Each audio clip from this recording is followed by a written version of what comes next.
So today is Saturday. May pupuntahan kami. Tidiano lang yung kasama ko. Kasi yung dalawang bata, hindi pwede, lalo na si Dos. Kasi kapag nagtantrum si Dos, magpa-uwi. So dun sa pupuntahan namin, hindi pwede.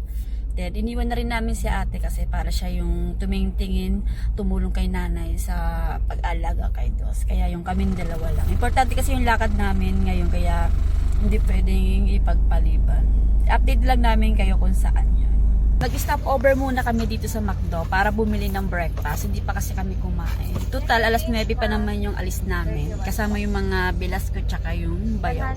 Nagmamadali kasi kaming umalis dahil ayaw naming malate. Lagi kasi kaming late sa mga lakad namin kapag kasama sila kuya at ate. Kaya ito na-drive through kami for breakfast. Nandito na kami sa village kung saan nakatira ang kuya ni Adrian. Hindi na ako nakapag-video kasi hindi ko alam kung open sila sa ganitong vlog. Kaya hanggang dito lang ako sa labas. Para safe, 'di ba? Nandito na kami sa Skyway and papunta kami ngayon sa Cavite. Isang sasakyan lang ginamit namin dahil wala kaming mga kasamang bata. Nandito na kami sa Cavitex. Ngayon na lang ulit ako nadaan dito. Ang laki na rin ng pinagbago. Nandito na kami sa Lancaster, Cavite and nag-stop over kami dito sa Shopwise para mag-CR. Ganito pala sa loob dito. First time kong makapasok. Gusto ko nga sana munang mag-ikot-ikot habang hinihintay si Adrian na matapos sa CR. Kaya lang ayaw niya. Gusto niya sumama din ako. Pagpasok ko ng CR, ganitong bumungad sa akin. Natuwa talaga ako dito kaya nag-video muna ako. Ang laki ng CR dito sa loob. Matagal na yung huling punta ko ng Cavite kaya nanibago ko. Grabe no guys, ang traffic na pala dito. Kahit saan ka pumunta, traffic siya. Hindi ko na ulit ko gusto yung bumalik dito unless talang napaka-importante ng dahilan. Nag-ayang pumunta ng Tagaytay si Auntie Tess. I-celebrate daw namin kasi bukas Father's Day. Inabot na rin kami ng gabi sa sobrang traffic. Grabe sa Cavite, nakakadala. At first, ito sana yung choice namin. Kaya lang nung chinek nila auntie sa loob, naliitan sila. Di kasi kami kasya dahil marami kami.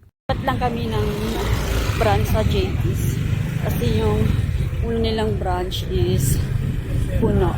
So masikip dahil marami kami. Nakapag-staycation na ba kayo dito? Ang ganda sa loob no, pero ako napasok ko lang yan para mag-lunch. Naisama lang ako. So habang naglalakad kami para maghanap ng pwedeng kainan, etong si Adrian, napansin niyang kuya niya, naka-holding hands daw. So sabi ko, sige, holding hands din tayo. Kami kasi ni Adrian, sa totoo lang, hindi uso sa amin ang holding hands. Siguro nung binata't dalaga pa kami, pero ngayon mag-asawa na kami, mas prepared namin yung para magkaibigan lang kami. So welcome to Balay Dako. Alam niyo ba guys kung anong ibig sabihin yan? Sa amin kasi sa Waray, ang balay, bahay, ang dako, malaki. So malaking bahay siya. Nandito kami sa labas kasi hinihintay namin sila Auntie Tess kung okay sa kanila yung lugar. Then pinuntahan kami ni Charlie, sabi niya okay na raw, pumasok na kami. Sa balay dako, hindi ka mauubusan ng parking dito guys kasi malaki. Tapos kapag pupunta ka na ng kanilang resto, dito ka dadaan ka. Alam nyo ba, para sa akin, mas maganda ang lugar na ito kapag maliwanag. Kita kasi yung ganda ng lugar. Okay din naman sa gabi, kaya lang talagang mas prepared ko sa maliwanag kasi yun nga, mas appreciated ko yung lugar. So tara guys, pasok na tayo. Ayan na. Pasok namin, syempre medyo maraming tao. Maraming ang naghihintay eh. Syempre dahil may pila, pang siyam kami. Ang ginawa namin, dito muna kami pumunta. Masarap, malasa yung kanilang mga tinapay dito. Kaya dito na ako bumili ng pasalubong para kina nanay. Pero syempre, namili muna kami kasi si Adrian, first time niya dito.